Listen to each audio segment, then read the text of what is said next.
पूरी दुनिया में अवेकनिंग का दौर था और मैं बन गया पहला इंसान जिसे देवताओं ने श्राप दिया।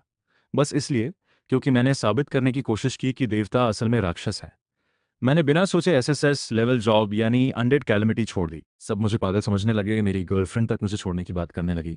लेकिन किसी को नहीं पता था कि मैंने अनलॉक किया था एकमात्र hidden profession, god artifact master. Awakening platform पर खड़े होकर मेरे चेहरे पर हैरानी थी। जो मैं देख रहा था वो टेक्स्ट बुक में लिखी बातों से बिल्कुल अलग था। टेक्स्ट बुक के हिसाब से जब आप पुराने पत्थर को छूते हो तो एक देवता आता है, आपको अपना फॉलोअर बनाता है और एक खास प्रोफेशन देता है। फिर आप उस देवता के साथ मिलकर मॉन्स्टर्स मारते हो, उनकी स्टार फायर देवता को चढ़ाते हो और बदले में ताकत और स्किल्स मिलती है।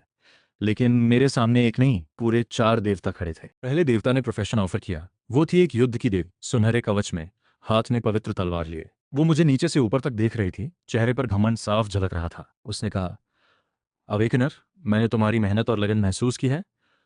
मुझे फॉलो करो, मैं तुम्हें वॉरियर का सम्मान दूंगी। फिर मेरी पीठ से एक धुंधली रोशनी निकली और एक टूटी हुई तलवार हवा में उभरी। ये तलवार सबसे लो लेवल प्रोफेशन यानी डी ग्रेड वॉरियर की निशानी थी। पूरा हॉल एकदम शोर मचा उठा। लोग हंसने लगे, अरे इतनी पढ़ाई किस काम की अगर प्रोफेशन ही बेकार मिली। मेरे सामने एक लाइन आई, ऑप्शन 1, युद्ध की देवी को फॉलो करो, डी ग्रेड प्रोफेशन वॉरियर मिलेगी। Basic skills, combo strike, stab, talent skill 5। मैंने आंखें सिकोड़ी। बस इतना ही।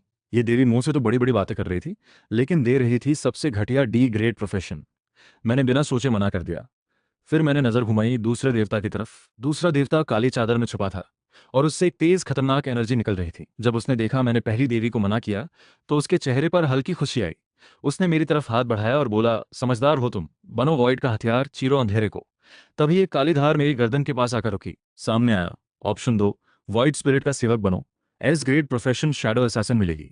Basic skills, void kill, shadow walk, talent skill, shadow assassination. पत्थर से एक बार फिर तेज बैंगनी रोशनी निकली और एक और काली धार हवा में आई जिसने पहली टूटी तलवार को ढक लिया। पूरा हॉल एकदम चुप हो गया। फिर किसी ने धीरे से कहा, यार एक और प्रोफेशन सिंबल आ गया क्या?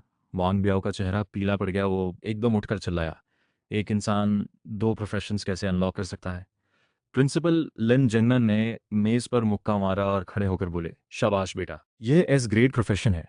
उन्होंने इतने सालों में ऐसा कभी नहीं देखा था, लेकिन वो जानते थे यह किसी एक साथ कई देवताओं द्वारा चुने जाने का साइन है। मैंने एक बार फिर मना कर दिया। एस ग्रेड शैडो असैसिन बेशक बड़ी बात थी, लेकिन अभी तो 2 देवता और बाकी थे। वॉइड स्पिरिट झुंझलाया, लेकिन कुछ कर नहीं सका। और मैंने नोटिस किया कि वॉइड स्पिरिट की नज़र में तीसरे देवता को देखकर एक अजीब सा डर था। तीसरे देवता एक बूढ़े थे, हाथ में व्हाइट बोन स्टाफ जिसके ऊपर नीली आग जल रही थी। उनकी आंखों में एक अजीब सी धमक थी। वो बोले, अवेकनर, मेरे आगे झुको, मैं तुम्हें जीवन और मृत्यु को कंट्रोल करने की ताकत दूंगा। बड़े एटीट्यूड में बात की, लेकिन मुझे पसंद आई। लगा देवताओं में भी ऊंच नीच होती है। अगले सेकंड मेरे सामने आया, ऑप्शन 3, डेथ किंग के आगे झुको, SSS grade profession undead calamity मिलेगी। Basic skills, undead summon, bone clone, talent skill, death king's messenger. Summon करने योग्य अनडेड की कोई लिमिट नहीं। पत्थर से एक नारंगी रोशनी आसमान तक गई। पूरे देश में अंधेरा छा गया, जैसे सोलर इक्लिप्स हो। ऊपर देखो तो करोड़ों अनडेड का लश्कर नजर आ रहा था। विशाल अनडेड बीस्ट्स, छुपे हुए अनडेड असैसिन्स, स्केलेटन घोड़ों पर सवार अनडेड जनरल्स। सिर्फ इस शहर में नहीं, पूरे देश में यह नज़ारा दिख रहा था। टीवी पर ब्रेकिंग न्यूज़ आ गई। रिपोर्टर यूसीसी की आवाज़ थोड़ी कांप रही थी, घबराए नहीं, ये किसी अवेकनर के प्रोफेशन अनलॉक होने से आया फिनोमिनन है। एक सीक्रेट मिलिट्री बेस में एक सफ़ेद बालों वाले बुजुर्ग, जिन्हें लोग एल्डर चन कहते थे, तेज नज़रों से आसमान देख रहे थे। उनके साथी बोले, एल्डर चन, अच्छा हुआ आपने जल्दी इसे ब्लॉक किया, वरना दूसरे देश भी देख लेते। बुजुर्ग ने सिर हिलाया, पता करो ये कौन है, जो भी हो हम उसे तुरंत प्रोटेक्ट करेंगे। मीडिया वाले बिल्कुल पागल हो गए थे, सारे कैमरास उस काले बादल पर टिके थे। मुझे बाहर की इस हलचल का बिल्कुल पता नहीं था। मैं डेथ किंग को देख रहा था और सोच रहा था, इतिहास में एसएस ग्रेड अनडेड मेज ने बहुत बड़े बड़े काम किए थे। SSS grade undead calamity choose करना मतलब एक गारंटीड लेजेंडरी शुरुआत। लेकिन मैंने फिर एक बार मना कर दिया। चौथा देवता देखना था। चौथा देवता, देवता कम और इंसान ज्यादा लग रहा था। उसका जिस्म जख्मों से भरा था, बाल बिखरे हुए, आंखें खून जैसी लाल, हाथ में एक बुझती हुई मशाल थी। तीनों देवता मेरी बैकग्राउंड नहीं जान पाए थे, लेकिन ये देवता जो एक भिखारी जैसा दिखता था, उसने एक नज़र में मुझे पहचान लिया। मैं हैरान था। इससे पहले कि मैं कुछ पूछ पाता, वो जल्दी से बोला, किसी देवता को फॉलो मत करो, ये सब देवताओं की साजिश है। हम सब उनके मोहरे हैं, बलिदान हैं, देवताओं को भी मारा जा सकता है, हम भी खुद देवता बन सकते हैं। इतना बोलते ही उसका जिस्म धीरे धीरे गायब होने लगा। जैसे किसी ने उसे खत्म कर दिया हो। मेरे मन में हजारों सवाल थे, लेकिन पूछने का टाइम नहीं था। सामने आया ऑप्शन 4, देवताओं की ऑफर ठुकराओ, देवताओं से त्यागे गए बनो। Profession mod artifact master. Basic skill no homeland. Talent incomplete divine status. हालांकि ये अधूरा है, लेकिन फिर भी तुम खुद के लिए सैक्रिफाइस एंजॉय कर सकते हो। किसी भी मॉन्स्टर को मारो, उसकी स्टार फायर खुद अपने लिए यूज करो, उससे उसकी एट्रीब्यूट्स और टैलेंट स्किल्स अपनी बना लो। जैसे ही ये ऑप्शन सामने आया, मैंने चौंक कर देखा कि तीनों देवताओं के सिर के ऊपर एक गहरे लाल रंग की एचपी बार थी। उनकी एचपी करोड़ों अरबों में थी। उस मोमेंट मेरी पूरी सोच बदल गई। देवताओं की भी एचपी होती है, इंसान भी देवता बन सकता है। मेरे हाथ हल्के कांपने लगे। मैं समझ गया इनकम्प्लीट डिवाइन स्टेटस का असली मतलब। जो काम सिर्फ देवता करते हैं, यानी अपने फॉलोअर्स की सैक्रिफाइस लेकर ताकत पाना, वही मैं खुद के लिए कर सकता हूँ। मॉन्स्टर्स मारो, उनकी स्टार फायर डायरेक्टली अपने अंदर एब्जॉर्ब करो, उनकी एट्रीब्यूट्स और टैलेंट स्किल्स अपनी बना लो। शुरू में ये एक ब्लैंक स्लेट प्रोफेशन है, लेकिन ग्रोथ की कोई लिमिट नहीं। यहाँ तक कि एक दिन सच्चा देवता भी बना जा सकता है। अब सोचो, उन तीनों देवताओं को, एक घमंडी और कंजूस, दूसरा धोखे से फंसाने वाला, तीसरा सीधे कह रहा था झुको मेरे आगे। फॉलो करना, सेवक बनना, झुकना, इनमें से एक भी वर्ड रिस्पेक्ट वाला नहीं था। शायद इन देवताओं के लिए इंसान बस एक खिलौना है। मेन स्टेज पर देश के 4 बड़े गिल्ड्स के लीडर्स, लियू लियन, टैंग जनिवान, ये शाओ शाओ और वांग मेंग, सब प्रिंसिपल लिन जंगनान के पास इकट्ठे हो गए। प्रिंसिपल लिन जंगनान पूरी जिंदगी में इतने इंपॉर्टेंट लोगों से एक साथ कभी नहीं मिले थे। वो खुशी से फूले नहीं समा रहे थे। चीन शाओ हमारे स्कूल का प्राइड है, वो मुस्कुराते हुए बोले। तभी वो एस ग्रेड का ऊपर वाला नज़ारा धीरे धीरे गायब होने लगा। फिर पत्थर से एक और रोशनी निकली। चौथा प्रोफेशन सिंबल आया, ब्लैक ईगल गिल्ड के वांग मेंग ने कहा। लेकिन ये तो सी ग्रेड लग रहा है। सबकी नजरें उस पत्थर पर टिक गईं। 4 अलग अलग रंगों की रोशनियां मेरे चारों तरफ घूम रही थीं, लेकिन कोई भी देख सकता था कि वो नारंगी रोशनी सबसे तेज थी। यानी एस ग्रेड अनडेड कैलामिटी ही सबसे बेहतर ऑप्शन था। प्रिंसिपल लिन धीरे से बोले, चीन शाओ सही चॉइस करेगा ना? लियू लियन गिल्ड की सुंदर नेता ये शाओ ने चिंता से पूछा। प्रिंसिपल मुस्कुराते हुए बोले, बिल्कुल, मैंने खुद उसकी करियर प्लानिंग की है। तभी स्टेज पर मैंने अपना चॉइस कर लिया। चारों रोशनियां एक साथ बुझ गईं। मेरे ऊपर बस एक ही सिंबल रहा, एक लगभग बुझी हुई मशाल। वो मेरे चारों तरफ एक चक्कर लगाकर मेरे माथे में समा गई। हॉल में एकदम सन्नाटा छा गया। प्रिंसिपल लिन का चेहरा एकदम जम गया। चारों गिल्ड लीडर्स भी बस देखते रह गए। सबकी आंखों में एक ही एक्सप्रेशन था, यह क्या हुआ? इसने अनडेड कैलामिटी नहीं चुना? फेंगहू गिल्ड के नेता लियू लियन ने सिर हिलाते हुए कहा, काश मैं उसकी जगह होता। प्रिंसिपल लिन, जो अभी खुशी से फूले थे, अब गुस्से में आग बबूला थे। वो एक भागते हुए बैल की तरह स्टेज पर चढ़े और चिल्लाए, चिंशाओ नीचे आ मेरे सामने। फिर उन्होंने टैंग वानर टीचर पर ही निकाला गुस्सा। टैंग वानर को एक्चुअली कोई खास टेंशन नहीं थी। उन्हें लगता था चिंग शाओ ने जो भी चूज किया सोच कर किया होगा। मीडिया वालों के लिए यह सीन एकदम गोल्ड माइन था। एक रिपोर्टर बोली, हमारे व्यूअर्स को बता दें, नंबर 1 मिडिल स्कूल खुद को बेस्ट कहती है, लेकिन इन्होंने एक स्टूडेंट को बेसिक करियर काउंसलिंग भी नहीं दी। एक एसएसएस ग्रेड प्रोफेशन देश से हाथ से निकल गई। इसकी जिम्मेदारी स्कूल के टीचर्स की है। उधर स्टेज पर वांग ब्याओ और लिन शुमिंग जैसे क्लासमेट्स एकदम खुश थे। उन्हें लग रहा था जो प्रेशर किन शाओ ने उन पर बनाई थी वो अब खत्म हो गई। गिल्ड लीडर्स एक एक करके शांति से चले गए, लेकिन बहुत से लोग थे जो पहले दुखी हुए फिर खुश, जैसे वांग बियाओ और उसके दोस्त। लूजर हमेशा लूजर रहता है। वांग बियाओ ने राहत की सांस ली, बस कल तक डर गया था। स्टेज पर अभी मुझे कुछ समझ नहीं आया था कि तभी चारों देवता और वो नज़ारा गायब हो गया और अचानक मैं किसी अनजान जगह पर था। एक आवाज़ आई, नया वैकनर, तुम ट्रायल टावर में एंटर हो गए हो। ये नया वैकनर्स का फाइनल टेस्ट है। अपने प्रोफेशन को जल्दी समझो और उसका पूरा इस्तेमाल करो। मैंने चारों तरफ नजर घुमाई। एक पुराना सा जंगल था। ये ट्रायल टावर का पहला लेवल था। हर लेवल एक अलग दुनिया है। यहाँ के गार्डियन मॉन्स्टर्स को हराओ, तभी अगले लेवल पर जाओगे। मैंने अपना एट्रीब्यूट पैनल खोला। जो मेरे सामने आया वो देखकर मैं खुद भी हैरान रह गया।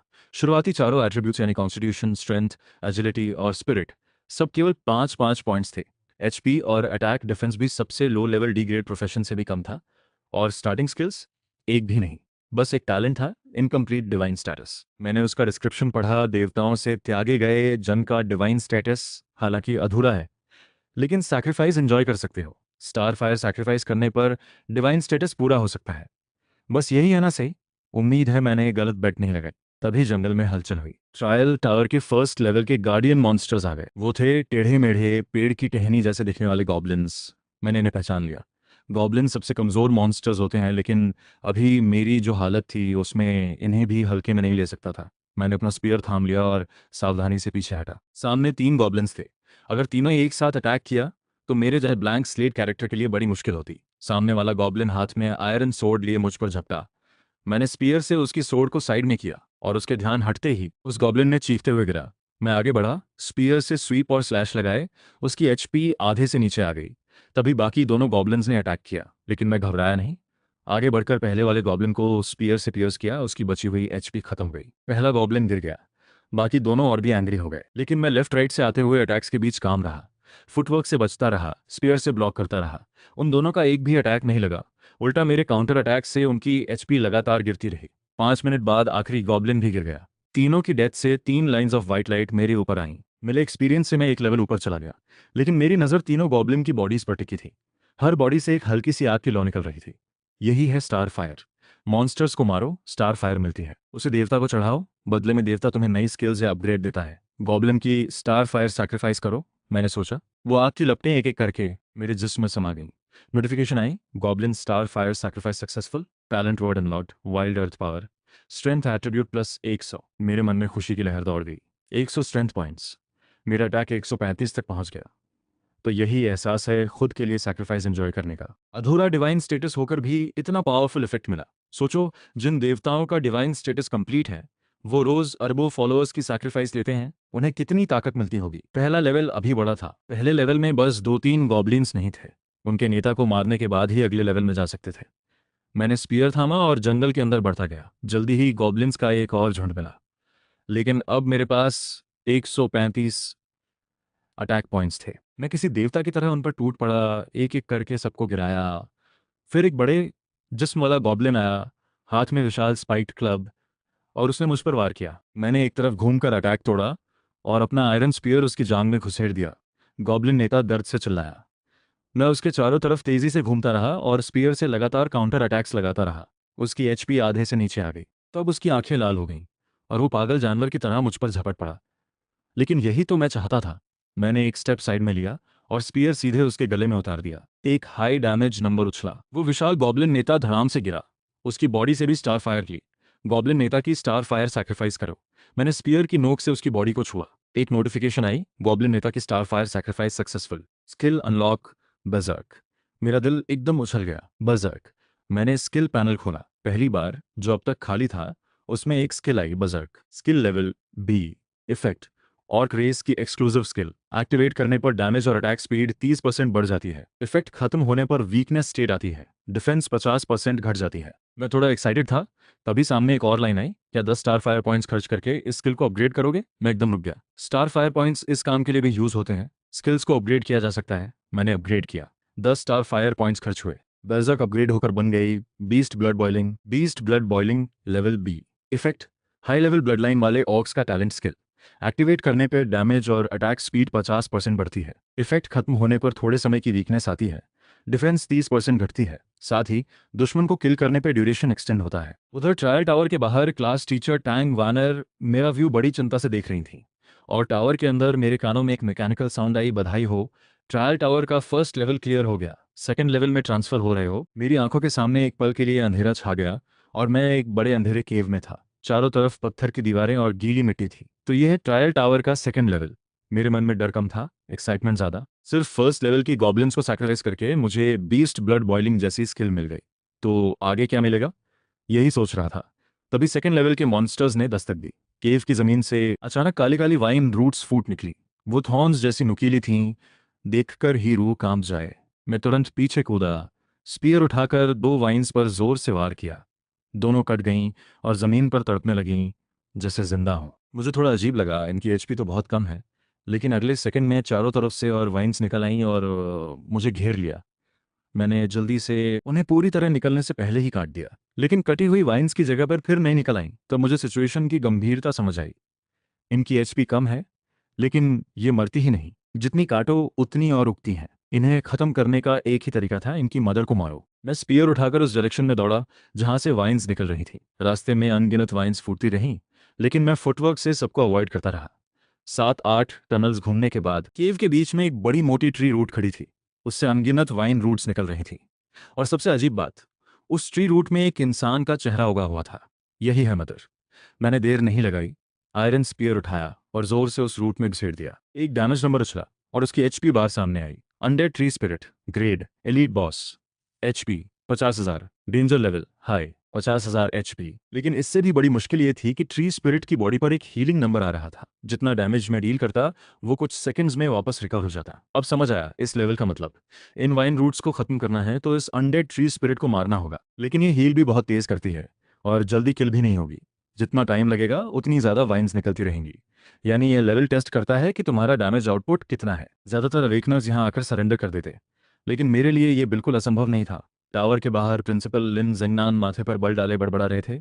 आखिर किसने डिज़ाइन किया है ये टावर इस साल? फर्स्ट लेवल पास करने वालों में वैंग बियाओ, लिन शुमिंग और चीन यानद्रान जैसे एस ग्रेड प्रोफेशनल्स थे। वैंग बियाओ, जो एस ग्रेड मेले क्लास कॉइलिंग ड्रैगन मंक था, उसने अपनी बैटल सोल घुमाई और वो वाइन्स झट से खत्म कर दी। प्रिंसिपल लिन ने राहत की सांस ली। चलो ये सेकंड लेवल तो ठीक है।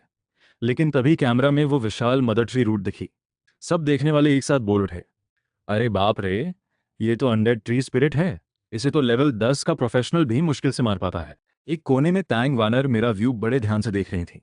मेरी मूवमेंट्स फर्स्ट लेवल से दोगुनी फास्ट थी। ये कैसे हो रहा था?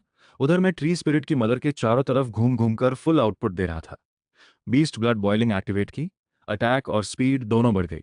ट्री स्पिरिट हील जरूर करती थी, लेकिन इफेक्टिव डैमेज 70 पॉइंट्स तक पहुंच रहा था। यह कोई अजय दुश्मन नहीं था, लेकिन इसे अकेले मारना आसान भी नहीं था। हर सेकंड जमीन से नई वाइन्स निकलती रहीं, थॉर्न्स के साथ। अगर इन्हें साफ नहीं किया तो ये जमा होती जाती, और अगर इन्हें साफ करने में लग गए तो ट्री स्पिरिट को डैमेज नहीं दे पाते। यही था इस लेवल का असली चैलेंज। लेकिन मेरे लिए ये बीस्ट ब्लड बॉइलिंग को रिफ्रेश करने का एक लूप बन गया। मैं एक साथ ट्री स्पिरिट पर अटैक भी करता और बीच बीच में वाइन रूट्स भी काटता। वाइन काटो, beast blood boiling 10 seconds extend हो जाती। 10 सेकंड्स का एक साइकिल। मैंने रिदम बिल्कुल परफेक्ट रखी। इस कंट्रोल रिदम के साथ ट्री स्पिरिट की 50,000 हॉर्स पावर धीरे धीरे घटती रही। 1 मिनट, 2 मिनट, 5 मिनट। ये high intensity high focus fight न जाने कितनी देर चलती रही। आखिरकार जब मैंने लास्ट स्पीयर उसमें घोंपा तो ट्री स्पिरिट की एचपी बार खाली हो गई। वो विशाल ट्री रूट एक एक करके टूटी और धूल में बदल गई। पूरे केव में फैली सारी वाइन्स भी एक पल में राख हो गई। अनडेड ट्री स्पिरिट मेरे सामने गिर गई। ढेर सारी वाइट लाइट मेरे अंदर समा गई। इस एक टफ बॉस ने मुझे डायरेक्टली 3 लेवल्स ऊपर चढ़ा दिया। लेकिन मुझे सबसे ज्यादा दिलचस्पी थी ट्री स्पिरिट की स्टार फायर सैक्रिफाइस में। स्टार फायर की चिंगारियां मेरे स्पीयर की नोक पर घूमी और धीरे धीरे मेरे अंदर समा गई।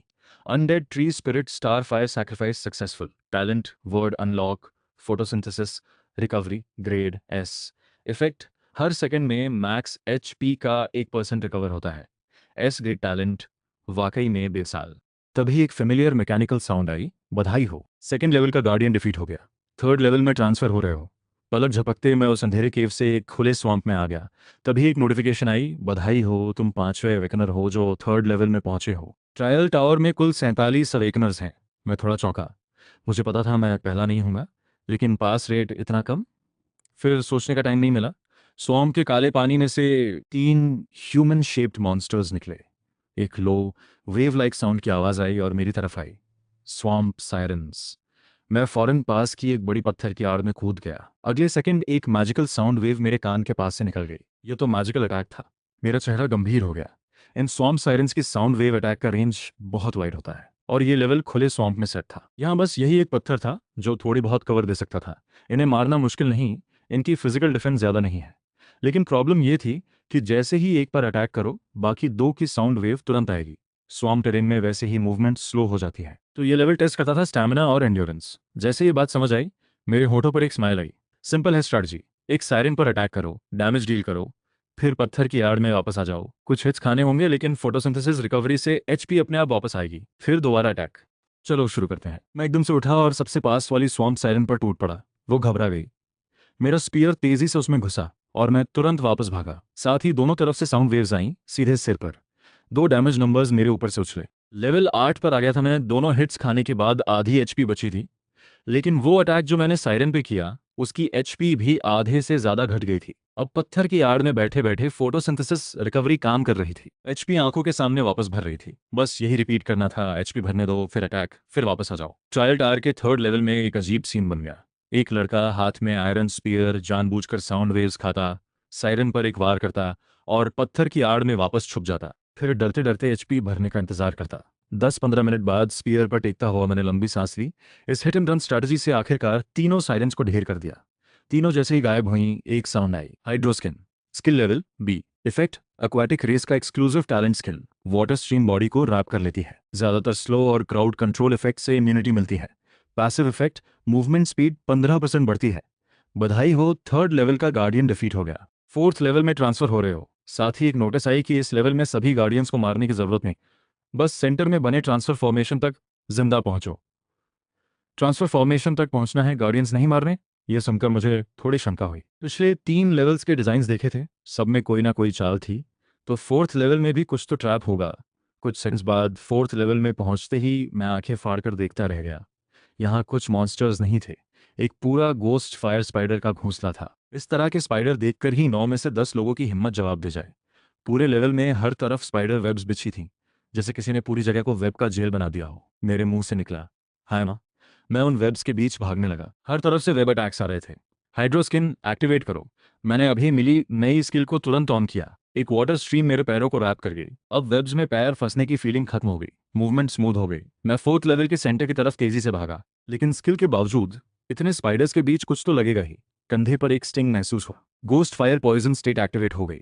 अगले सेकंड पॉइजन और बर्निंग दोनों का कंटिन्यूस डैमेज मेरे ऊपर से निकलने लगा। अगर 2-3 और बाइट्स लग गए तो पॉइजन और बर्निंग की लेयर स्टैक हो जाती और मेरी हालत बहुत खराब होती।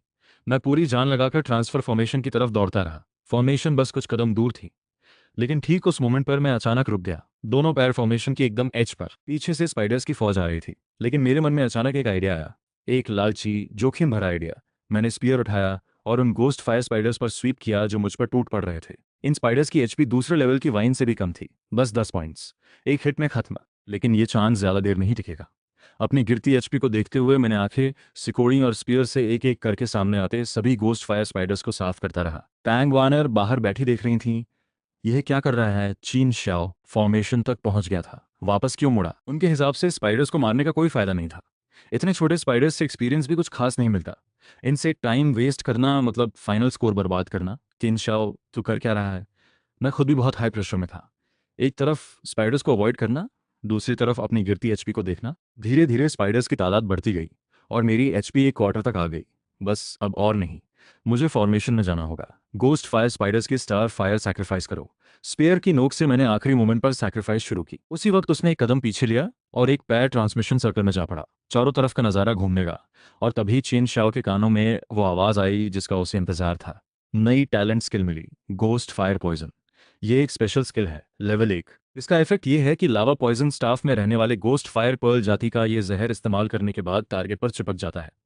गोस्ट फायर पॉइजन से जलन होती है, लगातार नुकसान होता है और टारगेट की डिफेंस पावर कम हो जाती है। साथ ही तेज जहर से लगातार डैमेज होता है और टारगेट की रिकवरी रुक जाती है। ये सुनकर कीन शाओ का दिल खुशी से उछल पड़ा। सच में बड़ा फायदा हमेशा खतरा उठाने के बाद ही मिलता है। यही वजह थी जो चिन शाओ थोड़ी देर पहले जोखिम उठाकर वापस गया था। गोस्ट फायर पॉइजन, फायर और पॉइजन दोनों प्रॉपर्टीज एक साथ मॉन्स्टर्स को मारने के लिए बिल्कुल परफेक्ट स्किल है।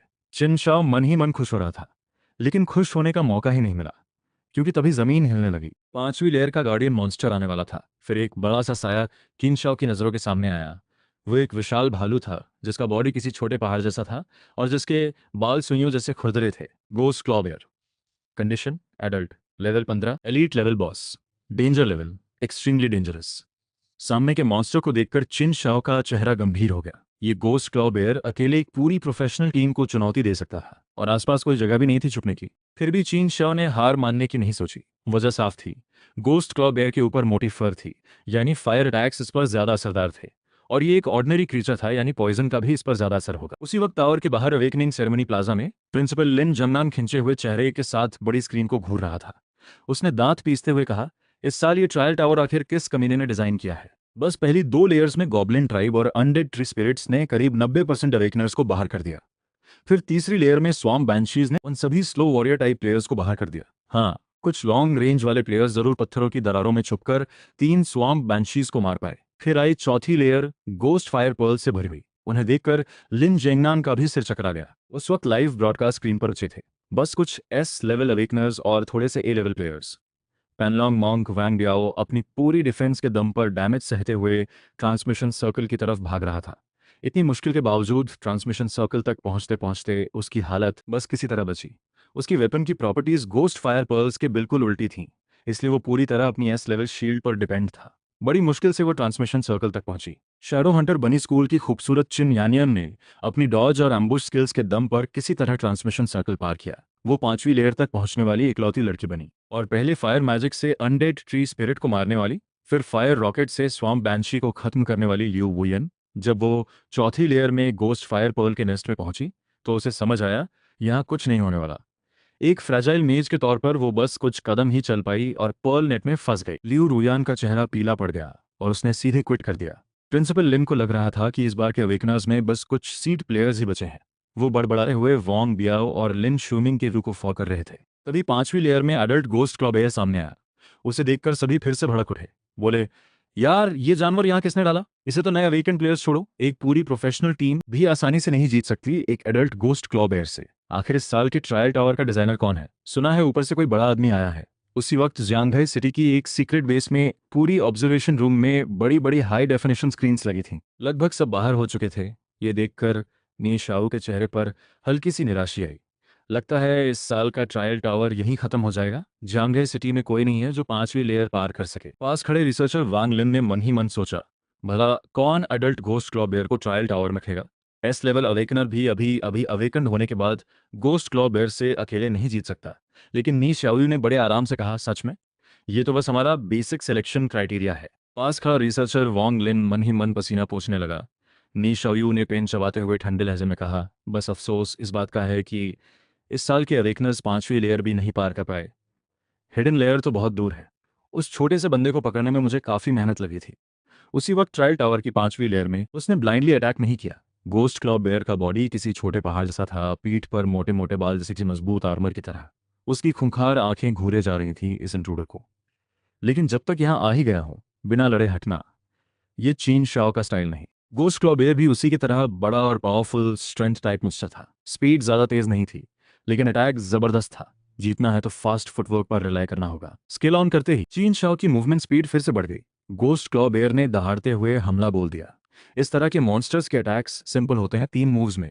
पहला लंज, दूसरा स्लैम, तीसरा सिट क्रैश। लंज मतलब पूरी ताकत से झपना, इतना जबरदस्त कि किसी भी फुल डिफेंस वॉरियर की भी हालत पतली हो जाए। चीन शाह ने धैर्य रखा। जब गोस्ट क्लॉ बेयर बस 3-4 मीटर दूर था, तभी वो एक साइड में उछल गया और उस डेडली अटैक को बचा लिया। फिर बिना रुके गोस्ट क्लॉ बेयर के पीछे की तरफ दौड़ा। दूसरा मूव, बेयर ने मिस करने के बाद तुरंत पलटकर चीन शाह को पकड़ने की कोशिश की। अगर वो पकड़ लेता तो खेल खत्म। लेकिन चीन शाह तो पहले से उसके पीछे की तरफ भाग रहा था। यही उसका ब्लाइंड स्पॉट था। बस अभी का मौका है। चीन शाह की आंखें चमकी। Ghost fire poison activate. उसके स्पीयर की नोक पर जलता हुआ पॉइजनस इफेक्ट रैप हो गया और उसने गोस्ट क्लॉ बेयर की पीठ में जोर से वार किया। Target ghost fire poison state में आ गया। एक हिट के बाद चीन शाह रुका नहीं, तुरंत पीछे हटकर सेफ डिस्टेंस बना ली। तभी गोस्ट क्लॉ बेयर अचानक पीछे की तरफ धड़ाम से बैठ गया। एक जोरदार धमाके के साथ मार्बल फ्लोर पर गड्ढा हो गया। यही था तीसरा मूव, सिट क्रैश। देखने में भले ही ऑकवर्ड लगे, लेकिन डैमेज बहुत जबरदस्त था। साथ ही गोस्ट क्लॉ बेयर पर गोस्ट फायर पॉइजन भी लग चुका था। पीठ की मोटी फर में आग लग गई, जलन का डैमेज हुआ और पॉइजन इफेक्ट भी शुरू हो गया। गोस्ट क्लॉ बेयर और ज्यादा अग्रेसिव हो गया और बिना सोचे चीन शाओ पर झपटने लगा। चीन शाह ने स्किल के साथ फुटवर्क जारी रखा। अब बस सही मौके पर एक और लेयर गोस्ट फायर पॉइजन लगाना था, फिर सेफ डिस्टेंस से उसे धीरे धीरे खत्म करना। बस टाइम की बात थी। लेकिन उसी लेयर में पहुंचे वांग बियाओ का लक इतना अच्छा नहीं था। वांग बियाओ का प्रोफेशन था एस लेवल मेले पैनलॉन्ग मंक। गोस्ट क्लॉ बेयर को देखते ही उसने स्ट्रेट अपनी स्टाफ उठाई और सबके सामने खुद को प्रूफ करने के लिए सीधे अटैक कर दिया। लेकिन गोस्ट क्लॉ बेयर ने कोई रहम नहीं दिखाया। एक ही भारी पोसे वांग बियाओ की हालत पतली हो गई। दूसरी तरफ लिन शुमिंग का भी यही हाल था। 3 साल से किन शाओ के पीछे पीछे रहकर उसने काफी कुछ सीखा था, इसलिए उसने गोस्ट क्लॉ बेयर पर ब्लाइंडली अटैक नहीं किया। पहला मूव किसी तरह बचाया, फिर भागकर गोस्ट क्लॉ बेयर के पीछे पहुंचा और सोर्ड से जी भरकर अटैक करने लगा। ऐसे स्लो और बड़े मॉन्स्टर्स के खिलाफ पीछे जाकर अटैक करना, ये ट्रिक उसे चिन शाओ ने ही सिखाई थी। बस लिन शुइमिंग ने सरफेस ही सीखी थी, डेप्थ में ही। जब लोगों ने देखा कि लिन शुइमिंग ने अटैक बचाया और पीछे जाकर डैमेज करने लगा, सब खुश हो गए। बोले, लिन शुइमिंग हमारे स्कूल का रियल टैलेंट है। इतना शार्प फुटवर्क और एस लेवल प्रोफेशन, शायद 5वीं लेयर पार हो जाए। प्रिंसिपल लिन जंगनान ने मुस्कुराते हुए थोड़ी छुई और बोले, हमारे स्कूल से आखिर एक काबिल निकला। इस बच्चे का फ्यूचर बहुत ब्राइट है। लेकिन टैंग वार्नर को देखकर चिंता हुई। उसे लगा लिन स्विमिंग बहुत ग्रीडी है अटैक में। डैमेज तो अच्छा है, लेकिन गोस्ट क्लॉ बेयर जैसे फियर्स मॉन्स्टर के पीछे एक ही एंगल से ज्यादा देर अटैक नहीं करनी चाहिए। और वैसा ही हुआ। गोस्ट क्लॉ बेयर को अपनी पीठ पर कुछ फील हुआ। उसने जोर से दहाड़ते हुए अचानक पीछे की तरफ बैठ गया। लिन स्विमिंग बच नहीं पाया। वो देखता रहा और गोस्ट क्लॉ बेयर उस पर आ गिरा। लिन स्विमिंग घबराकर कुछ बोलने ही वाला था, लेकिन उससे पहले ही वो हिस्ट्री का पहला ऐसा इंसान बन गया जो इस तरह बाहर हुआ। प्रिंसिपल लिन का चेहरा जम गया। जांग डायरेक्टर ने झटपट चेक किया। हमारे स्कूल के अभी कितने बचे हैं? दो। एक है एस लेवल चीन यनियन और दूसरा चीन शाओ। जांग डायरेक्टर की आंखें फटी की फटी रह गईं। प्रिंसिपल लिन ने बेसब्री से कहा, फौरन चीन यान का व्यू बड़ी स्क्रीन पर लगाओ। जांग डायरेक्टर ने बिना सोचे कर दिया। स्क्रीन पर आई चीन यनियन, हाथ में लॉन्ग बो लिए, अजाइल और ग्रेसफुल। वो 5वीं लेयर के लिमिटेड एरिना में गोस्ट क्लॉ बेयर से सेफ डिस्टेंस बनाए हुए बाहरी एज पर चक्कर काट रही थी। हाथ में बो से लगातार अटैक जारी था। उसकी एस लेवल स्किल थी ब्लड मार्क शैरो। उसका डैमेज कम था, लेकिन ब्लीडिंग इफेक्ट बहुत काम आ रहा था। गोस्ट क्लॉ बेयर की हेल्थ बार धीरे धीरे घट रही थी। यही है फेंगजन स्टाइल। चीन यान की डिस्टेंस कंट्रोल देखकर क्राउड में तारीफ की लहर उठी। लोग बोले, चीन यानन बहुत शानदार है। प्रिंसिपल लिन ने इस बार केयरफुली तालियां बजाईं। टैंग वान भी चीन यानन की स्ट्रैटेजी देखकर कुछ इंप्रेस्ड हुई। इस तरह अगर कोई बड़ी गलती न हो तो शायद गोस्ट क्लॉ बेयर को खत्म किया जा सके। फिर टैंग वान ने नजर घुमाकर चीन शाओ का व्यू देखा और उसकी आंखें अचानक बड़ी हो गईं। चीन शाओ हाथ में स्पीयर लिए, फुटवर्क एकदम स्मूथ, हर अटैक प्रिसाइज और क्लीन। उसके सामने वो angry ghost claw bear joker जैसा लग रहा था। चीन शाओ को छू भी नहीं पाया। लेकिन जो चीज टैंग वान को सबसे ज्यादा चौंका गई वो गोस्ट क्लॉ बेयर की हेल्थ बार थी। वो लगभग खत्म हो चुकी थी। ये कैसे पॉसिबल है? एक वाइट बोर्ड प्रोफेशन इतना डैमेज कैसे दे सकता है? टैंग वान सोचती रही, लेकिन कोई जवाब नहीं मिला। स्क्रीन पर उस वक्त बस चीन यनयान ही नजर आ रही थी। ब्लड मार्क शैडो स्किल की मदद से वो गोस्ट क्लॉ बेयर को धीरे धीरे खत्म कर रही थी। हेल्थ बार लगभग खाली हो चुकी थी। प्रिंसिपल लिन की आंखों में फिर चमक आई। किन यान हमारे स्कूल की शान है, 5वीं लेयर पार कर लेगी, फुल मार्क्स लेकर आई। लेकिन तभी स्क्रीन पर चीन यनयान के साथ कुछ हो गया। जो एरो गोस्ट क्लॉ बेयर के बॉडी की तरफ जा रहा था वो एक्सीडेंटली उसके सिर पर लग गया। Critical hit, weak point damage. Ghost claw bear ने दहाड़ मारी और एनरेज मोड में आ गया।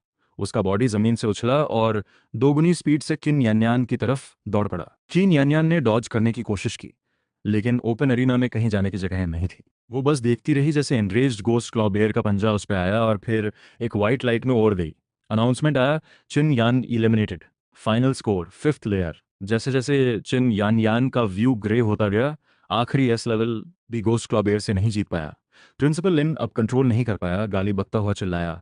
तभी किसी ने कहा, रुको, अभी भी कोई ट्रायल टावर में बाकी है।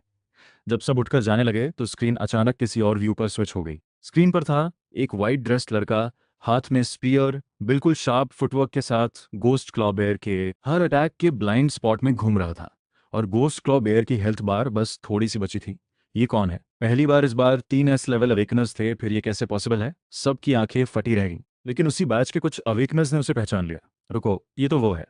लिन श्रीमिंग ने चिल्लाकर कहा, ये जरूर चीटिंग कर रहा है। एक white board profession undead tree spirit कैसे पार कर सकता है? लिन स्विमिंग की बात सुनकर बाकी अवेकनर्स भी हरकत में आ गए। सबने ट्रायल टावर खुद एक्सपीरियंस किया था। हर लेयर जैसे किसी नाइटमेयर जैसी थी। चीटिंग, ये जरूर चीटिंग है। प्रिंसिपल लिन, इसे सजा मिलनी चाहिए। लेकिन सबके शोर के बीच स्क्रीन पर गोस्ट क्लॉ बेयर की हेल्थ बार एक एक करके 0 की तरफ जा रही थी। लिन स्विमिंग अचानक और ज्यादा जोर से चिल्लाया, देखो, उस गोस्ट क्लॉ बेयर का हेल्थ बार अटैक से नहीं घट रहा। ये जरूर चीटिंग है। उसकी बात सुनते ही भीड़ में हलचल मच गई। लोग खड़े होकर चिल्लाने लगे चीटिंग, क्योंकि उनका दिल नहीं मान रहा था कि एक वाइट बोर्ड प्रोफेशन उनसे बेहतर निकले। उसी वक्त ट्रायल टावर की 5वीं लेयर में पूरे 10 लेयर का गोस्ट फायर पॉइजन स्टैक हो चुका था। गोस्ट क्लॉ बेयर का लगभग पूरा फर जल चुका था और फिर वो धड़ाम से गिर पड़ा। इतने एक्सपीरियंस से मैं सीधे लेवल 15 पहुंच गया। मैंने बिना सोचे सैक्रिफाइस रिचुअल किया। गोस्ट क्लॉ बेयर की स्टार फायर सैक्रिफाइस सक्सेसफुल। नई टैलेंट स्किल मिली, सैवेज चार्ज। टारगेट की तरफ चार्ज करो, हिट होने पर स्टन इफेक्ट। एक डिस्प्लेसमेंट स्किल मिलते ही मैं खुश हो गया। तभी कानों में आवाज आई, बधाई हो, ट्रायल टावर के सभी लेयर्स पार हो गए। क्या हिडन लेयर खोलनी है? हिडन लेवल का फुटेज ब्रॉडकास्ट नहीं होगा। ये सुनकर मैं रुक गया। आखिर ये डिजाइनर चाहता क्या है? खैर, यहां तक आ ही गया हूं, देख ही लेते हैं। मैंने हिडन लेयर चैलेंज एक्सेप्ट किया और पलक झपकते मैं एक ऊंचे पहाड़ की चोटी पर था। चारों तरफ अलग अलग मॉन्स्टर्स की सफेद हड्डियां बिखरी पड़ी थीं। इस हिडन लेवल में आखिर क्या मॉन्स्टर है? मैं अभी सोच ही रहा था कि सामने एक बड़े से हड्डियों के ढेर में से दो बड़ी बड़ी आंखें झांकने लगीं। बड़े क्यूरियोसिटी से मुझे देख रही थीं। लेकिन उन आंखों की प्यूपिल्स सुनहरे येलो रंग की थीं, बिल्कुल अनोखी। फिर एक जोड़ी पंख निकले, थोड़े छोटे, लेकिन उनमें एक अजीब सा घमंड था। मैंने अनजाने में एक गहरी सांस ली। यार, यहाँ किसने एक ड्रैगन का बच्चा रख दिया? ड्रैगन स्पीशीज सभी मॉन्स्टर्स में सबसे खतरनाक रेस में से एक। पैदा होते ही फूड चेन के टॉप पर सबसे छोटा ड्रैगन का बच्चा भी गोल्डन लेवल बॉस की ताकत रखता है। लगता है यहीं तक का सफर है। मैंने थोड़ा निराश होकर सोचा, अब ये सोचने का कोई मतलब नहीं कि इस ट्रायल टावर को किसने डिजाइन किया। मुझे अच्छी तरह पता था कि ये सामने वाला क्यूट सा ड्रैगन बेबी मेरे किसी भी वेपन से एक स्क्रैच तक नहीं होगा, और उसकी एक हल्की सी ड्रैगन ब्रेथ मुझे पूरी तरह खत्म कर देती। मैंने अपना आयरन स्पीयर वापस रख लिया और खुद आगे बढ़ा। ड्रैगन ब्रेथ से एलिमिनेट होना भी ठीक है, लेकिन जो हुआ वो अनएक्सपेक्टेड था। इस ड्रैगन बेबी को अटैक करने में कोई इंटरेस्ट नहीं था। वो बस अपनी बड़ी बड़ी आंखों से मुझे बड़े क्यूरियोसिटी से देख रहा था। मैं उसके बिल्कुल सामने आ गया, फिर भी कोई रिएक्शन नहीं। तभी जब हम दोनों की आंखें मिली, सामने एक प्रॉम्प्ट आया। ऑब्सीडियन ड्रैगन जुवेनाइल आपसे कॉन्ट्रैक्ट का प्रस्ताव दे रहा है, क्या कॉन्ट्रैक्ट साइन करना है? एक पल के लिए मैं जम गया। ये क्या हो रहा है? मेरे पूरे बॉडी में एक जबरदस्त खुशी की लहर दौड़ गई। ये इतनी बड़ी बात मेरे साथ हो रही है। किसी मॉन्स्टर के साथ कॉन्ट्रैक्ट साइन करना बेहद रेयर होता है। एक बार साइन होने के बाद दोनों एक हो जाते हैं, अलग नहीं हो सकते। आमतौर पर ये एबिलिटी सिर्फ बीस्ट टेमर प्रोफेशन के पास होती है, और यहाँ तक कि बीस्ट टेमर में भी ड्रैगन के साथ कॉन्ट्रैक्ट करने वाले पूरी दुनिया में गिने चुने हैं। एक सेकंड भी सोचना ड्रैगन के लिए डिसरिस्पेक्ट होती। अगले ही पल एक स्पेशल कॉन्ट्रैक्ट रिचुअल मेरे और उस ड्रैगन बेबी के बीच शुरू हुआ। चूंकि ड्रैगन बेबी ने खुद इनवाइट किया था, तो पूरा रिचुअल बिना किसी अड़चन के कंप्लीट हो गया। सामने प्रॉम्प्ट आया, ऑब्सीडियन ड्रैगन के साथ कॉन्ट्रैक्ट सक्सेसफुल। साथ ही मुझे उसके साथ एक हल्का सा कनेक्शन भी फील हुआ, जैसे उसके थॉट्स को थोड़ा थोड़ा सेंस कर सकता हूँ। अचानक मुझे समझ आया इस ऑब्सीडियन ड्रैगन बेबी ने मेरे साथ कॉन्ट्रैक्ट क्यों किया। वजह थी मेरी वो एकमात्र यूनिक टैलेंट, और वो रह गई अधूरी। सिर्फ हाईएस्ट ब्लड लाइन वाले मॉन्स्टर्स ही उस डिवाइन प्रेजेंस को सेंस कर सकते हैं। यानी इस जुवेनाइल ड्रैगन ने मुझे एक असली डेटी समझ लिया कि सच्चे डेटी के साथ कॉन्ट्रैक्ट करना ड्रैगन के लिए भी बेहद सम्माननीय बात है। हम दोनों को लग रहा था जैसे बहुत बड़ी डील मिल गई। और जैसे ही कॉन्ट्रैक्ट कंप्लीट हुआ, सामने फिर एक प्रॉम्प्ट आया, बधाई हो, ट्रायल टावर का हिडन लेवल पार हो गया। अब आपको ट्रायल टावर के बाहर ट्रांसफर किया जाएगा। क्या कॉन्ट्रैक्ट बीस्ट ऑब्सीडियन ड्रैगन को समनिंग स्पेस में वापस भेजना है? मैंने तुरंत हाँ में सिर हिला दिया। उसी वक्त ट्रायल टावर के कंट्रोल रूम में निये शाओयू अंदर आया तो स्क्रीन पर नोटिफिकेशन देखी, इस बार का ट्रायल टावर समाप्त, सभी अवेकनर्स को बाहर ट्रांसफर कर दिया गया है। निये शाओयू धीरे धीरे कंट्रोल पैनल के पास आया। सब रिजल्ट्स उसकी उम्मीद के मुताबिक थे। एक अडल्ट गोस्ट क्लॉ बेयर को कोई नया अवेकन प्रोफेशनल हैंडल नहीं कर सकता, और जो हिडन लेवल उसने इतनी मेहनत से सेट किया था, उसे किसी ने देखा ही नहीं। वो जुवेनाइल ऑब्सीडियन ड्रैगन, उसे और रिसर्च लैब ने अभी अभी पकड़ा था। ऊपर से रिसर्च प्लान अप्रूव नहीं हुआ था, तो उसने उसे ट्रायल टावर के हिडन लेवल में रख दिया था। जुवेनाइल होने के बावजूद कोई नया अवेकन प्रोफेशनल उससे नहीं जीत सकता था। लेकिन जब नी शाओयू ने कंट्रोल पैनल से उस ड्रैगन बेबी को ट्रायल टावर से ट्रांसफर करने की कोशिश की, वो अचानक रुक गया। रुको, मेरा ड्रैगन कहाँ गया? इतना बड़ा ड्रैगन बेबी कहाँ गया? नी शाओयू घबरा गया। उसने 6th हिडन लेवल की वीडियो रिकॉर्डिंग खोली। हाथ में हल्का पसीना आ गया। उसने मॉनिटरिंग रिकॉर्ड निकाला। रिकॉर्ड में सिर्फ एक एंट्री थी, पूरे जियांगहाई सिटी के ट्रायल टावर में सिर्फ एक इंसान ने 5th लेवल का गोस्ट क्लॉ बेयर पार किया और हिडन लेवल तक पहुंचा। कोई गोस्ट क्लॉ बेयर को एक्चुअली मार पाया? नी शाओयू की आंखें सिकुड़ गईं, और जब उसने रिकॉर्डिंग में आर्या सीन देखा, वो अचानक खड़ा हो गया। ये क्या हो रहा है? वो ड्रैगन बेबी के साथ कॉन्ट्रैक्ट कर रहा है? ये कौन है? क्या वो पागल है? एक अभी अभी अवेकन प्रोफेशनल? नी शाओयू के मन की हैरानी और घबराहट बयान से बाहर थी। एक नया अवेकन प्रोफेशनल इतनी आसानी से उनके मुश्किल से पकड़े हुए ड्रैगन को कॉन्ट्रैक्ट कर गया और उसे समनिंग स्पेस में डालकर ले गया। नी शाओयू का दिल डूब गया। ये सब इतना इलॉजिकल था। उन्होंने जब उस ड्रैगन बेबी को रिसर्च लैब लाया था, तो 200 लेवल के बीस्ट टेमर प्रोफेशनल्स भी उससे कॉन्ट्रैक्ट नहीं कर पाए। वजह यह थी कि वो ड्रैगन की रिकग्निशन नहीं पा सके। लेकिन रिकॉर्डिंग में ये अभी अभी अवेकेंड बंदा बिना किसी एफर्ट के ड्रैगन को कॉन्ट्रैक्ट कर गया। ये आखिर है कौन? नी शाओ ने तेजी से कंट्रोल पैनल पर सर्च शुरू किया। ये न्यूज़ बाहर नहीं जानी चाहिए, वरना दूसरे देशों की ड्रैगन इंटरेस्टेड फोर्सेस भी आ जाएंगी और उस लड़के की सेफ्टी को भी खतरा होगा। बड़ी प्रॉब्लम होगी। उसे जल्दी से मेन एग्जामिनर से कांटेक्ट करना होगा। उधर फर्स्ट हाई स्कूल की अवेकनिंग सेरेमनी में लोग जोर जोर से डिमांड कर रहे थे कि प्रोसेस की जांच हो और चीटर को सजा मिले। कह रहे थे एक यूजलेस प्रोफेशन वाला इस बार के ट्रायल टावर को बर्बाद नहीं कर सकता। मेन एग्जामिनर यांग वेन भी उलझन में था। उसने पूरी अवेकनिंग सेरेमनी और ट्रायल टावर खुद मॉनिटर की थी। खुद उसे यकीन नहीं आ रहा था कि एक वाइट बोर्ड प्रोफेशन इतने टफ ट्रायल टावर की 5th लेवल पार कर सकता है। दूसरी तरफ ट्रायल टावर कभी गलत नहीं होता। तभी उसके ईयरपीस पर एक फोर्सफुल कॉल आई। फर्स्ट हाई स्कूल के मेन एग्जामिनर हैं, मैं इस ट्रायल टावर का डिजाइनर नी शाओयू। मेन एग्जामिनर यांग वैन एकदम सतर्क हो गया। डिजाइनर की आइडेंटिटी और नी शाओयू का नाम दोनों उससे बहुत ऊपर के थे। उसने एक ऐसे टोन में कहा जिसमें कोई जगह नहीं थी सवाल की। मैं आपको ऑर्डर करता हूँ ये न्यूज़ तुरंत ब्लॉक करें। किसी को पता नहीं चलना चाहिए कि कोई हिडन लेवल तक पहुंचा। इस बार का ट्रायल टावर सिर्फ 5 लेयर्स का था, कोई हिडन लेवल नहीं था, समझे? यांग वेन ने तुरंत हाँ में सिर हिलाया। लगा जैसे कोई बड़ी बात हो गई है। पहले भी ऐसा हुआ था जब कोई अवेकनर बहुत आउटस्टैंडिंग परफॉर्म करता था, तो ऑफिशियल उसे नोटिस करते थे और उससे जुड़ी सारी इन्फॉर्मेशन सीक्रेट रखी जाती थी। कॉल काटते ही मेन एग्जामिनर यांग वैन का चेहरा सीरियस हो गया। बोला, इस अवेकनिंग सेरेमनी के मेन एग्जामिनर के तौर पर मैंने ट्रायल टावर के डिज़ाइनर से कंफर्मेशन ले ली है।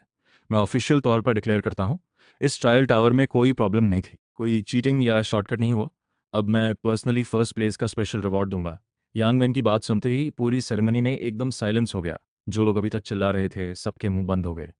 और उसी वक्त मैं ट्रायल टावर से बाहर आया। चारों तरफ कैमरास मेरी तरफ घूम गए।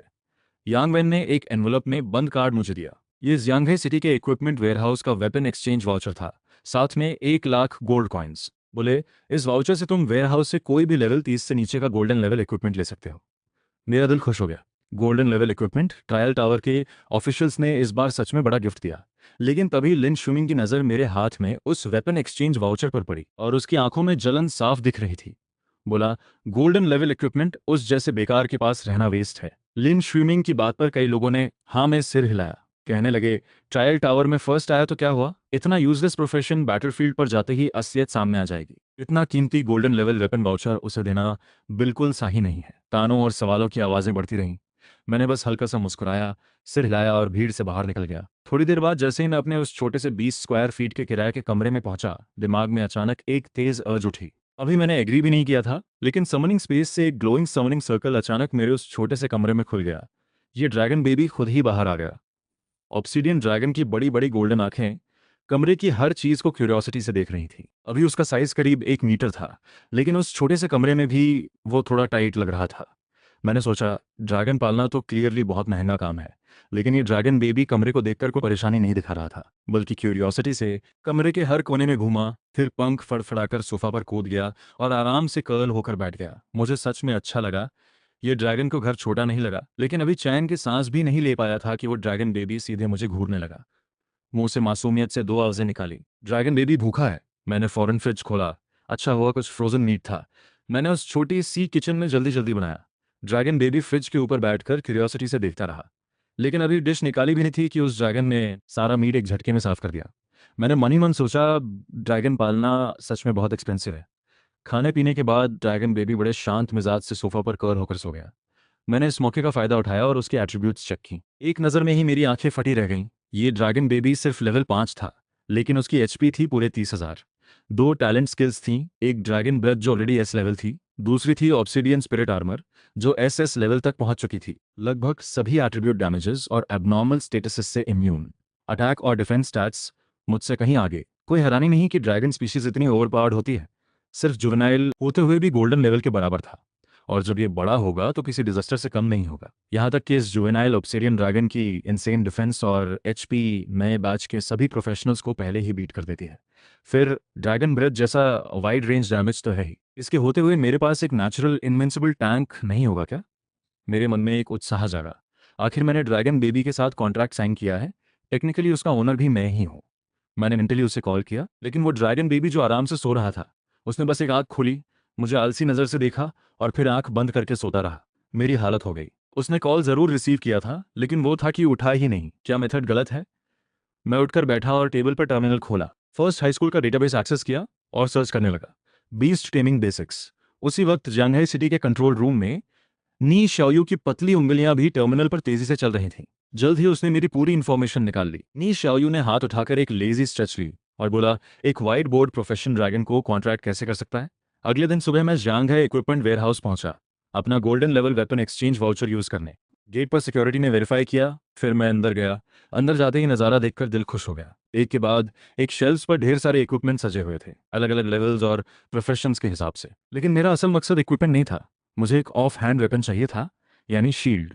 सिर्फ फुटवर्क से हर सिचुएशन हैंडल नहीं होती, अटैक भी हो और डिफेंस भी, यही असली सोल्यूशन है। शील्ड सेक्शन में पहुंचा तो तरह तरह के शील्ड्स रोज में सजे हुए थे।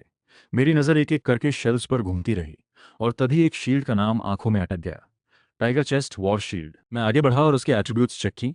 Block effect strong, damage reduction extra, bonus attribute block counter, block successful होने के बाद काउंटर अटैक का डैमेज 30% बढ़ जाता है। गोल्डन लेवल इक्विपमेंट का कोई जवाब नहीं। ये टाइगर चेस्ट वॉर शील्ड बिना किसी शक के चिन शाओ का सबसे जरूरी सर्वाइवल वेपन बनने वाला था। आने वाले सभी लेवलिंग जोन्स में। सारी फॉर्मेलिटीज कंप्लीट करके चिन शाओ ने वो शील्ड वेयरहाउस से निकाल लिया। अब वो जांगहे सिटी की सड़कों पर था।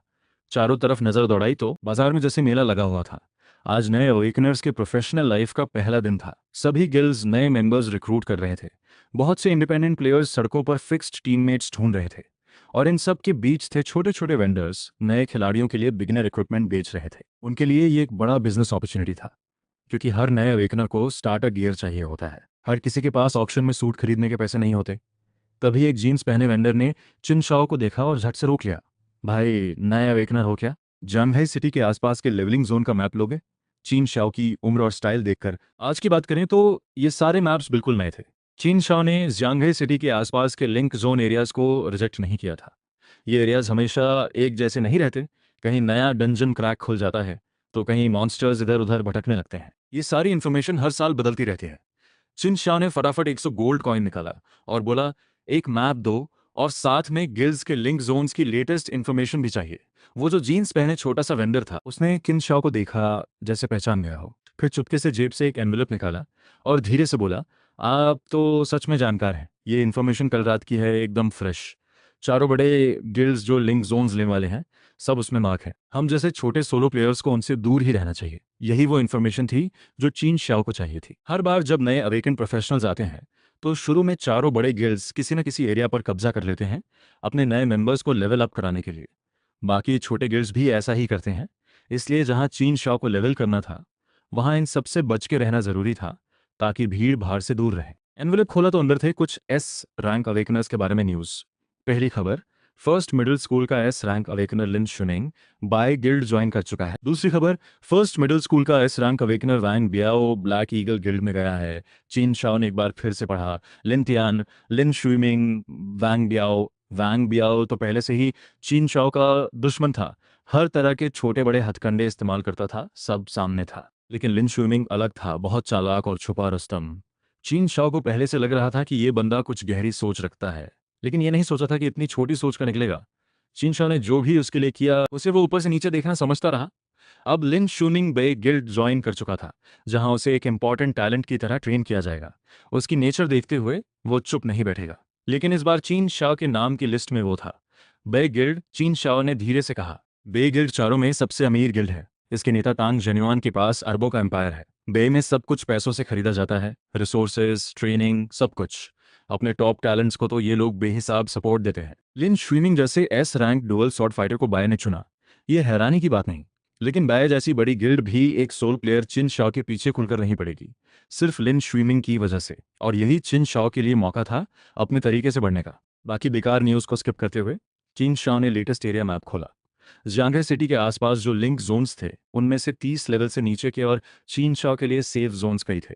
सिटी नॉर्थ वेस्टलैंड में थे mutated wolf packs, abandon mine में थे लायन पॉइजन बैट्स, लॉन्शन रिज में थे large goblins, blue crack field में थे स्केलेटन सोल्जर्स। आम अवेकन प्लेयर्स के लिए शुरू में ये लो लेवल मॉन्स्टर्स सिर्फ लेवल अप के लिए काम आते हैं, लेकिन चीन शाओ के लिए हर मॉन्स्टर एक नया स्किल या ट्रेड दे सकता था। इसलिए उसे जितने ज्यादा टाइप्स के मॉन्स्टर्स मिले उतना बेहतर। सारे लो लेवल मैप्स क्लियर करना उसके लिए जरूरी था, बस प्रायोरिटी तय करनी थी। पॉइजन बैट्स, जब चीन शाओ ने अबैंडन माइन के मॉन्स्टर्स देखे तो उसकी आंखें चमक उठी। ट्रायल टावर में गोस्ट फायर पॉइजन का असर उसने खुद महसूस किया था। उसे पॉइजन बिल्ड में और इंटरेस्ट हो गया था।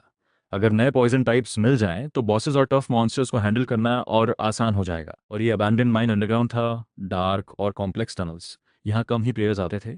चिन शाओ अकेले में काम कर सकता था। सोचा और चल दिए। चिन शाओ ने एक नियर बाय मेडिसिन शॉप में जाकर करीब 1000 गोल्ड कॉइन खर्च किए, 2 सेट्स हेल्थ पोशंस और एक सेट एंटीडोट्स लिए। पूरी तैयारी के बाद वो अबैंडन माइन की तरफ निकल पड़ा। माइन के सबसे नज़दीकी गेट था जांघाई सिटी का नॉर्थ गेट। मॉन्स्टर्स से बचाव के लिए पूरे जांघाई सिटी को पावरफुल बैरियर वॉल से घेरा गया था। सिर्फ 4 गेट्स थे, ईस्ट, वेस्ट, नॉर्थ, साउथ। हर गेट पर ऑफिशियल गार्ड्स तैनात थे। हर आने जाने वाले अवेकन प्लेयर की स्ट्रिक्ट रजिस्ट्रेशन होती थी। कहते हैं ये सिर्फ मॉन्स्टर्स के लिए नहीं, दुश्मन देशों के अंडरकवर अवेकनर्स के लिए भी था। सारी फॉर्मेलिटीज पूरी करने के बाद चीन शाओ पहली बार एक प्रोफेशनल अवेकनर की तरह असली वाइल्ड वर्ल्ड में निकला। सामने था एक खुला विशाल बंजर मैदान। सैकड़ों साल पहले जो ह्यूमन सिविलाइजेशन थी, उसके निशान अब बस धुंधले रास्तों में बचे थे। मॉन्स्टर्स और डंजन्स ने सब कुछ खा लिया था। जैसे जैसे जांघाई सिटी से दूर जाते गए, प्लेयर्स कम होते गए। शिन शाओ ने अपना स्टैट्स पैनल खोला। Xinshao class godly warrior level 15 HP, 1950 MP 230, attack 175, defence 320, constitution 50, strength 105, agility 75, spirit 5। Initial talent incomplete divine form. Talent traits savage inheritance, photosynthesis recovery S rank, ghost fire poison A rank. Skills water step B rank, blood boil level 1, savage charge level 1। Tiger chest war shield equip करने के बाद defence और HP दोनों काफ़ी बढ़ गए थे। Traits में सैवेज, फोटोसिंथेसिस रिकवरी और ghost fire poison 3 passive traits थे। साथ ही वाटर स्टेप, ब्लड बॉयल जैसे एक्टिव स्किल्स भी थे। कहा जाए तो शुरुआती ब्लैंक स्लेट से काफ़ी आगे निकल चुके थे। इन सारे ट्रेट्स की वजह से किन शाओ को खुद लगता था कि अभी किसी लेवल 1 प्रोफेशनल से भी नहीं डरेगा। एक कमी थी, डैमेज डीलिंग स्किल्स कम थे। ब्लड बॉयल के अलावा कोई डायरेक्ट डैमेज स्किल नहीं था, सिर्फ बेजर्क स्टेट में बूस्टेड अटैक पर निर्भर था।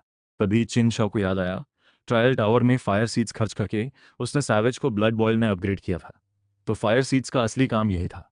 अब ट्रायल टावर क्लियर हो चुका था, तो फायर सीड्स चेक करने का टाइम था। चिन शाओ ने धीरे से कहा, फायर सीड्स। एक नोटिफिकेशन आई, फायर सीड्स 85, अपग्रेडेबल स्किल्स देखो। टैलेंट और स्किल पैनल में 2 ऑप्शंस आए, savage ground rank upgradable, water step wall rank upgradable. बाकी सब ग्रे थे, फायर सीड्स इनसफिशिएंट। अब समझ आया, हर अपग्रेड के लिए फायर सीड्स एक्सपोनेंशियली बढ़ते जाते हैं। ट्रायल टावर में ग्राउंड रैंक सैवेज को लेवल 1 ब्लड बॉयल बनाने में 10 फायर सीड्स लगे थे। अब लेवल 1 ब्लड बॉयल को एस रैंक करने के लिए पूरे 100 फायर सीड्स चाहिए। पूरा ट्रायल टावर क्लियर किया, फिर भी कम पड़ गए। और जो एस रैंक फोटोसिंथेसिस रिकवरी है, उसे एसएस रैंक करने के लिए 1000 फायर सीड्स चाहिए। तो अभी सबसे जरूरी काम था ज्यादा से ज्यादा फायर सीड्स इकट्ठा करना। चीन शाओ को याद था, एक गॉब्लिन सोल्जर से सिर्फ एक फायर सीड मिला था और 100 से ज्यादा गोस्ट फायर ऑब्स मारे तब भी सिर्फ 10 फायर सीड्स मिले। इसलिए फायर सीड्स बहुत सोच समझकर खर्च करने थे। जैसे जैसे ट्रेड्स बढ़ेंगे, अपग्रेड का चुनाव और भी सोच समझकर करना होगा। सही ट्रेड पर ही फायर सीड्स लगाने होंगे। ब्लड बॉयल अपग्रेड करना एक अच्छा चॉइस है। यह स्किल 20 टाइप मॉन्स्टर्स से मिलती है और डैमेज बूस्ट करने वाली स्किल्स में यह सबसे बेहतरीन है। और चीन शाओ का एडवांटेज यही था, जो स्किल्स और ट्रिक्स नॉर्मल ह्यूमंस को नहीं मिल सकते, वो उसे इजीली मिल जाते थे। गॉब्लिन से सैवेज, ट्री स्पिरिट से फोटोसिंथेसिस रिकवरी, गोस्ट फायर ऑब से गोस्ट फायर पॉइजन। यही था चीन शाओ का यूनिक और अनमैच्ड एडवांटेज। मैप की गाइडेंस से चीन शाओ फाइनली उस अबैंडन्ड माइन तक पहुंच गया। माइन एक सुनसान जगह पर था। एंट्रेंस आधा गिरा हुआ था, बस टूटे पत्थरों के सहारे खड़ा था। लग रहा था जैसे कभी भी ढह जाएगा। कोई हैरानी नहीं कि यहाँ कम ही लोग आते थे। माइन की यह हालत देखकर चिन शाओ ने खुद को थोड़ा मेंटली प्रिपेयर किया। फिर एक कदम अंदर रखा। पहले बाहरी हिस्से में घूमते हैं, अगर कहीं गिरने का डर हो तो जल्दी निकल सकते हैं। चिन शाओ ने बैग से एक ग्लास ट्यूब निकाला, जिसमें एक छोटा सा ग्लोइंग इंसेक्ट था, जो आसपास 3-4 मीटर्स तक रोशनी करता था। इसे कहते थे लाइट बग। एक म्यूटेटेड क्रीचर था। इसे चिन शाओ ने एक स्ट्रीट वेंडर से खरीदा था। सस्ता था, टिकाऊ था और अंडरग्राउंड डंजन्स में रोशनी के लिए बहुत काम का था। एक एक कदम सावधानी से रखते हुए चिन शाओ माइन के अंदर उतरने लगा।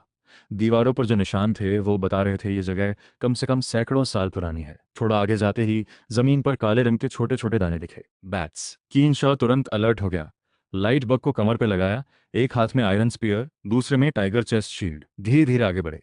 अचानक आगे वाले टनल की छत से पंखों की फड़फड़ाहट की आवाज आई। अगले ही सेकंड अंधेरे में से एक झुंड आया, करीब 10-15 पॉइजन बैट्स, हर एक वैसे ही जैसे हथेली के बराबर। चिन शाओ ने झट से सर झुकाया, टाइगर चेस्ट शील्ड को सर और सीने के सामने किया। कई जोरदार टक्करें लगीं, जोर से आवाजें आईं, लेकिन चिन शाओ को जरा भी नुकसान नहीं हुआ। यही था gold level weapon tiger chest shield का कमाल। स्ट्रॉन्ग ब्लॉक इफेक्ट ने सारा डैमेज रोक लिया। वो 10-15 पॉइजन बैट्स जो चिन शाओ की शील्ड से टकराए जैसे दीवार से टकरा गए हों, कुछ तो सीधे जमीन पर गिरकर चक्कर खाने लगे। चिन शाओ ने मौका देखा, झट से स्पीयर उठाई और पास में गिरे एक पॉइजन बैट को जोर से मारा। एक आवाज आई स्पीयर के फ्लैश में घुसने की और एक डैमेज नंबर दिखा, -157।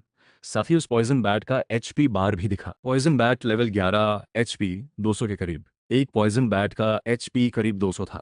चिन शाओ के एक वार से उसका 3/4 HP उड़ गया। फिर एक और वार किया और उसे खत्म कर दिया। एक व्हाइट लाइट चिन शाओ के अंदर गई, एक्सपीरियंस बार थोड़ा ऊपर गया। चिन शाओ के करंट लेवल के हिसाब से यह ठीक ठाक एक्सपीरियंस था, लेकिन एक बैट मरने से बाकी सब इधर उधर उड़ने लगे। उस डार्क और नैरो माइन में चिन शाओ बच नहीं सका। पीछे से एक बैट ने काट लिया, -29 डैमेज। नुकसान ज्यादा नहीं था, लेकिन एक वार्निंग आई। आप कॉर्प्स पॉइजन स्टेट में हैं, 55 स्टन अक्यूमुलेशन। कॉर्प्स पॉइजन के असर से चिन शाओ को थोड़ा चक्कर आने लगा, सब कुछ धुंधला होने लगा। यही था कॉर्प्स पॉइजन का इफेक्ट। डैमेज पर सेकेंड तो ज्यादा नहीं था, लेकिन ये धीरे धीरे स्टन अक्यूमुलेट करता था। अगर एंटीडोट नहीं लिया तो एक पॉइंट पर पूरी तरह स्टन हो जाते। चिनशाओ ने तुरंत दीवार से पीठ लगाई, शील्ड आगे की तरफ की और दूसरे हाथ से एंटीडोट की बोतल निकाली और एक ही सांस में पी गया। धीरे धीरे नज़र साफ होने लगी, पॉइजन का असर कम होने लगा, स्टन स्टेट कम हुआ। लेकिन अरे, एक एंटीडोट से पूरा पॉइजन गया नहीं। चिनशाओ ने एक और एंटीडोट पिया, तब जाकर पॉइजन पूरा खत्म हुआ। अब समझ आया ये कॉर्प्स पॉइजन कितना मुश्किल था। लेकिन इसी ने चिनशाओ का इरादा और पक्का कर दिया कि ये कॉर्प्स पॉइजन ट्रेड जरूर लेना है। थोड़ी रोशनी में चिनशाओ ने दीवार पर एक छोटी सी जगह ढूंढी जहां एक बंदा खड़ा हो सके।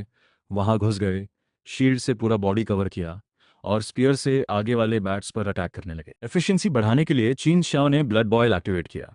हर बैट मारने पर उसकी ड्यूरेशन रिफ्रेश होती, आउटपुट स्पीड दोगुनी हो गई। जल्दी ही उस एयर के माइंड में विंग्स की आवाज बंद हो गई। चिनशाओ के पांवों के पास पॉइजन बैट बॉडीज बिछी हुई थीं। Sacrifice, corpse poison bats.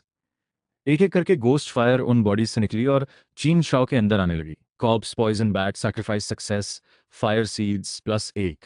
Corps poison bat sacrifice success. लेकिन वो लाइन नहीं आई जो चिनशाओ सुनना चाहता था। लगता था कॉर्प्स पॉइजन ट्रेट इतनी आसानी से नहीं मिलने वाली।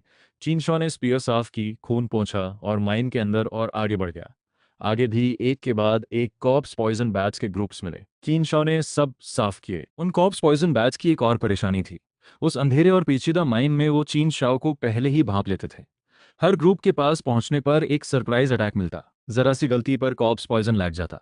लेकिन एक्सपीरियंस भी अच्छा था। एक के बाद एक व्हाइट लाइट आती रही। चिनशाओ का लेवल 17 पर पहुंच गया। हर बैट की बॉडी को सैक्रिफाइस करता रहा और फिर एक बेहद मीठी आवाज आई कानों में, new talent trait obtained, corpse poison, आखिर मिल ही गया तुम। चिनशाओ बहुत खुश हुआ, झट से टैलेंट ट्रेड पैनल खोला। वहां एक हरा भरा कॉर्प्स पॉइजन ट्रेड था। Corpse poison rank B. Effect, attack से टारगेट पर कॉर्प्स पॉइजन लग जाता है, कंटिन्यूअस पॉइजन डैमेज होता है और स्टन वैल्यू धीरे धीरे अक्यूमुलेट होती रहती है। बिल्कुल ओरिजिनल कॉर्प्स पॉइजन था। चिनशाओ ने खुद एक्सपीरियंस किया था इसे। वो डिजी, स्टन वाला फीलिंग, खासकर दूसरे ह्यूमन प्लेयर्स पर यूज करो तो शुरुआत में ही गेम चेंज हो जाए। पॉइजन कंट्रोल की ये पावर बेजोड़ थी। तभी अचानक माइन की गहराई में पहुंचे चिनशाओ को अचानक रोंगटे खड़े हो गए। ऊपर देखा तो बल्ब जैसी बड़ी बड़ी आंखें उसे घूर रही थीं। वो किसी सीलिंग पर उल्टा लटका था। चिनशाओ ने लाइट बग उठाया और देखा, एक कॉर्प्स पॉइजन बैट था, लेकिन नॉर्मल से 3 गुना बड़ा। मुंह में 2 मैचेटे जैसे जहरीले दांत। बॉस आ गया। चिनशाओ का दिल एक पल के लिए जोर से धड़का। टाइगर चेस्ट शील्ड उठाया, सर की तरफ करके बैटल पोजीशन। एक काली हवा की तरह आया वो, पहले के सारे स्मॉल बैट से कहीं ज्यादा पावरफुल था। एक झटके में चिनशाओ को नीचे गिरा दिया। डिम लाइट में वो 2 मैचेटे जैसे जहरीले दांत सीधे चिनशाओ की गर्दन की तरफ आ रहे थे। चिनशाओ ने झट से शील्ड उठाई। हथेली में जोरदार झटका लगा। उस जानवर की ताकत बहुत ज्यादा थी। चिनशाओ एक पल के लिए उसके नीचे दब गया। और जो और भी बुरा था,